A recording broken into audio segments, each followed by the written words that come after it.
Hare Krishna, Namaste, Chapter 18, Sloka 66, Part 9. Sarva-dharmān parityajya, ekaṁ śaraṇaṁ vraja, ahaṁ sarva-pāpebhyo, mokṣayiṣyāmi ma śucaḥ. Abandon all varieties of religion and just surrender unto me. I shall deliver you from all sinful reactions. Do not fear. We learned from the previous session whether a person is Shakta or Ashakta must perform prapatti, śaraṇagati, nyasa, and we saw the reasons.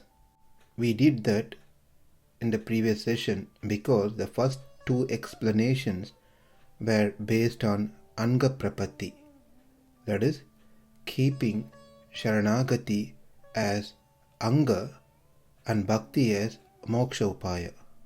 In those two explanations, the surrendering is just a part of bhakti, but bhakti is the one which gives ultimately the lotus feet of the Lord.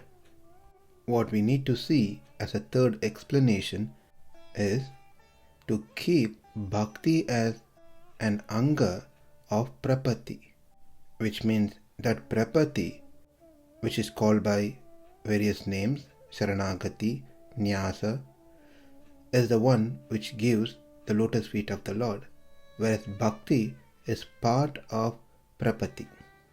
And that type of prapatti is said to be swatantra prapatti, that which is free of any other means. No karma, jnana or bhakti yoga.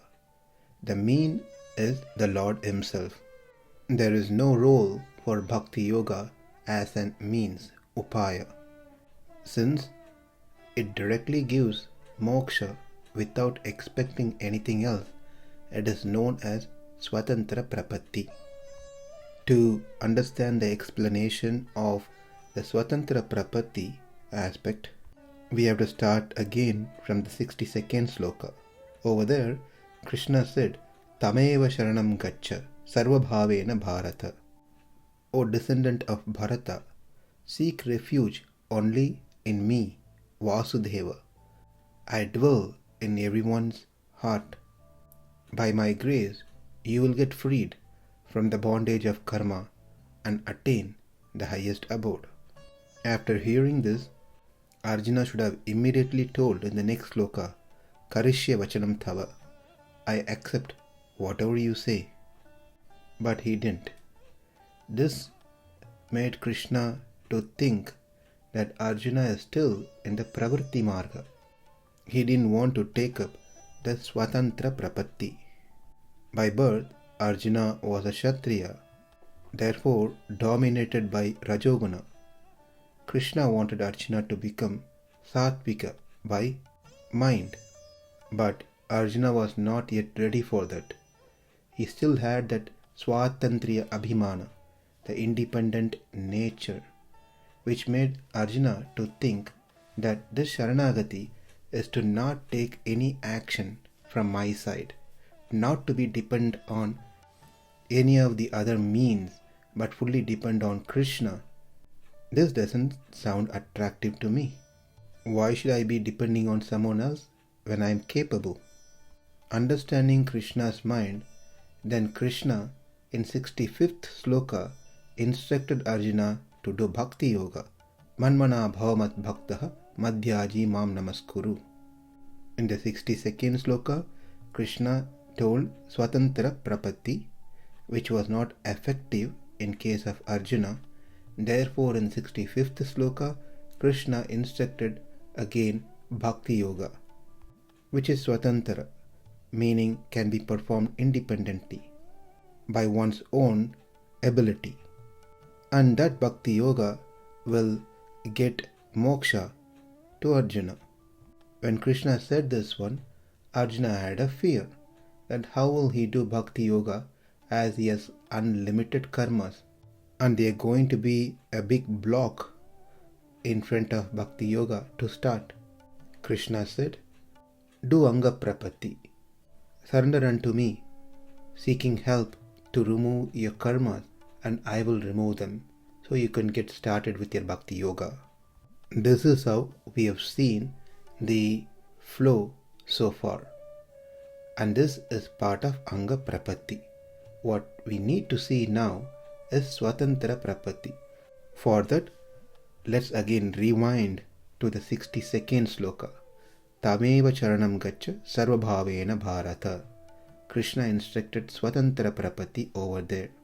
After that, in 65th sloka, Krishna instructed again Bhakti Yoga, thinking Arjuna is not ready to take up the Swatantra Prapatti. Let's be very clear what is this Anga Prapatti and Swatantra Prapatti, otherwise the terms may get confusing. Anga Prapatti is based on some means to attain the Supreme Lord, like Karma Yoga, Jnana Yoga or Bhakti Yoga. Swatantra Prapatti is not based on any of those yogas, Karma Yoga, Jnana Yoga or Bhakti Yoga, but completely based on taking shelter at the lotus feet of the Lord. The lotus feet of the Lord are the means by which one can attain the Supreme Lord. That is called Swatantra Prapatti. In 62nd sloka, Swatantra Prapatti was established. Arjuna was quiet, did not respond back. Therefore, in 65th sloka, Krishna instructed him back again Bhakti Yoga, because Krishna thought that Arjuna is not ready to fully surrender, perform Swatantra Prapatti. But in Arjuna's mind, he is thinking, why even Krishna giving me a choice? Yata icchasi tata kuru. Krishna instructed many things, and then Bhakti Yoga, and then Sharanagati. Then he is giving me a choice. If Krishna had given me choice in the very beginning of his instruction, at least at that time, I may be inclined to choose one. But after explaining so many things elaborately, and I understood all what is said, especially his position, his glories, that he is omniscient, he is omnipresent, and he is omnipotent. He is cause of all causes. Everything comes from him. Everything goes back into him. He is the Supreme Father, Mother, everything. Why now, at the end of his instructions, Krishna is putting the responsibility upon me to select the right path? Why Krishna is making me independent from him? I have been independent throughout my life. And why does he want me to continue the same manner? So when Krishna said, Yata icchasi tata kuru, choose and do what you like to do, after explaining Bhakti Yoga, after telling him to surrender, Arjuna was silent. A silence can be understood in two ways. Number one, he is not interested to surrender, as he is in the path of pravritti marga. Therefore, understanding that Arjuna is inclined towards pravritti marga, Krishna spoke manmana bhavamat bhaktaha sloka, which implies bhakti yoga. So the first way of understanding why Krishna was silent is because he was not interested in performing surrendering unto Krishna for everything, which is Swatantra Prapatti. So the second way of understanding why Arjuna was silent is because Arjuna did not like that Krishna gave the responsibility of making choices. In the very beginning of our conversation, I've clearly mentioned that Krishna, I am a surrendered soul unto you. Instruct me what is best for me. And over here, he is giving me choice to pick. Therefore, Arjuna was quiet. One may ask a question. Krishna is the Supreme Lord, Sarvagnya, knower of everything, and he dwells in everyone's heart. Ishvara sarva-bhūtānaṁ hriddeshe Arjuna tishtati. When these things are so very clear, then how is that Krishna is not sure what Arjuna is thinking of? Whether he is silent because he would like to continue pravritti marga, he doesn't want to get into Swatantra Prapatti, or is silent because he didn't like that Krishna gave choices to select? Well, Krishna is certainly knower of everything, but here Krishna wanted to test Arjuna, a stability. So in the 62nd sloka, he said Sharanagati, and then in 65th sloka, he mentioned Bhakti Yoga, waiting to see which one Arjuna would choose. Now that Arjuna passed the test, even after giving the option of Bhakti Yoga in the 65th sloka, now Krishna confirmed that Arjuna is not willing to do anything on his own, rather depending fully upon him. Therefore, in the 66th sloka, which we are seeing right now, Krishna again established Swatantra Prapatti, this time giving no choice to Arjuna. Earlier, when Krishna mentioned about Swatantra Prapatti in the 62nd sloka, there was a choice given to him, whether to do Prapatti or whether to do Bhakti. Over here, after understanding that Arjuna is not interested in making choices on his own, therefore Krishna established Swatantra Prapatti strongly, giving no more choices to Arjuna. That is the sloka, sarva-dharmān parityajya ekaṁ śaraṇaṁ vraja ahaṁ sarva-pāpebhyo mokṣayiṣyāmi ma śucaḥ. Now one may ask a question, if this is what the actual meaning of the sloka, to be completely dependent on Krishna, completely surrender unto Krishna, then why the other two explanations were given before? Those two explanations were given for those who want to attain the Lord by their own effort, by performing Bhakti Yoga. And they also depend on the Lord to help them to remove all the obstacles in the path of Bhakti Yoga. The two obstacles that we saw from the first two explanations, one is removing the sanchita karma when a person is ready to attain moksha. Second one is to remove the bhaktyārambha virodhi, the obstacles that stops one to start the Bhakti Yoga.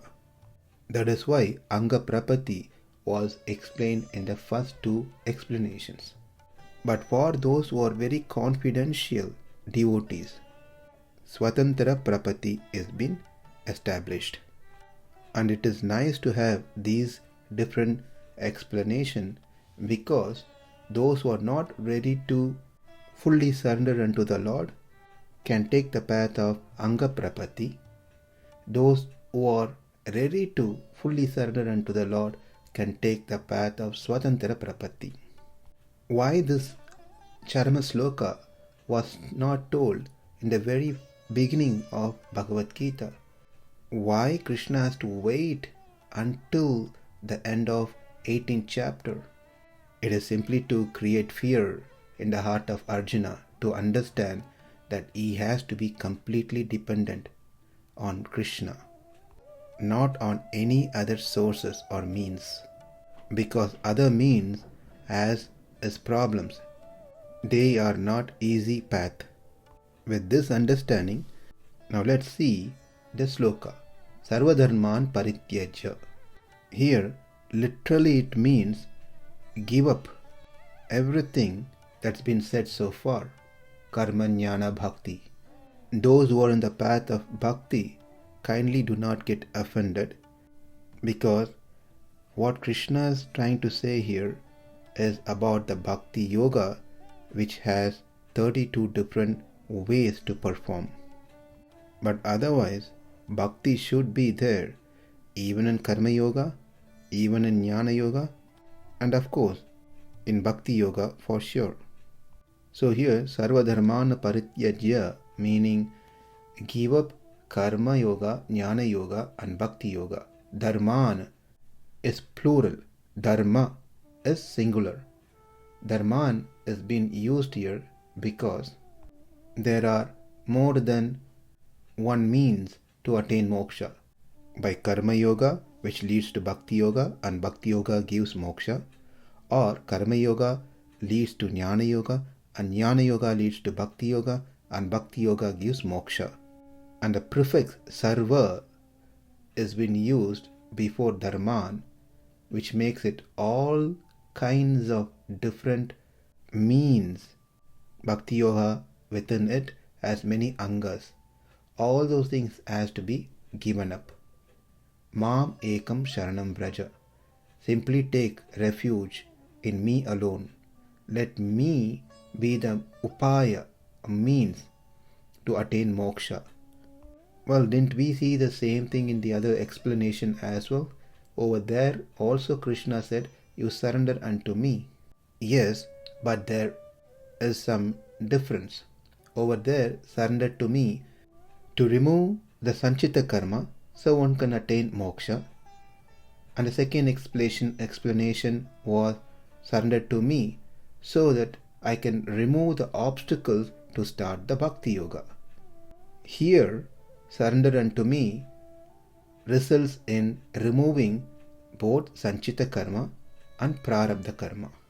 This is a big difference, because for one who is fully surrendered, the mukti happens in the same lifetime. No need to wait for future life. As long as one has prarabdha karma, one has to keep taking birth. But for those who completely surrendered, Krishna not only removes sanchita karma, but also removes prarabdha karma.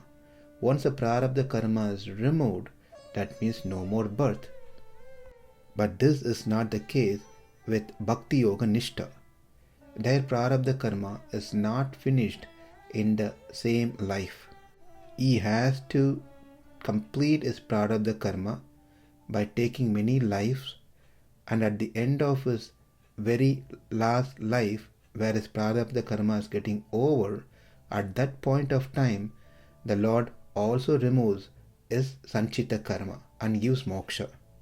One may ask a question, is Lord really asking us to give up all the dharmas? We thought that the Lord descended into this world to re-establish the dharma, as he also mentioned in the 4th chapter, parityajya sadhunam vinashaya cha dushkritam dharma samsthapanarthaya sambhavami yuge yuge. One of the reasons for me to descend into this world is to re-establish dharma. And here in the 66th sloka, as per this explanation, Krishna says, give up all the dharmas in full. That seems contradictory. Well, Krishna is not like us. We say something and do something else. He for sure wants us to follow the dharma. But his instruction is that give up the idea that these dharmas are the means to attain him. If I give up karma jnana bhakti yogas, then what else I left with to attain Krishna? The answer is Krishna himself. And that is said to be complete surrender. And that is what swatantra prapatti means. This may sound contradictory from what one might have heard so far, that one must perform bhakti to the best. Whereas here in this explanation, it says one must even give up bhakti yoga. The idea that needs to be given up, not the bhakti, but the bhakti that I am doing is going to get me Krishna. That idea of my bhakti is going to get Krishna has to be given up.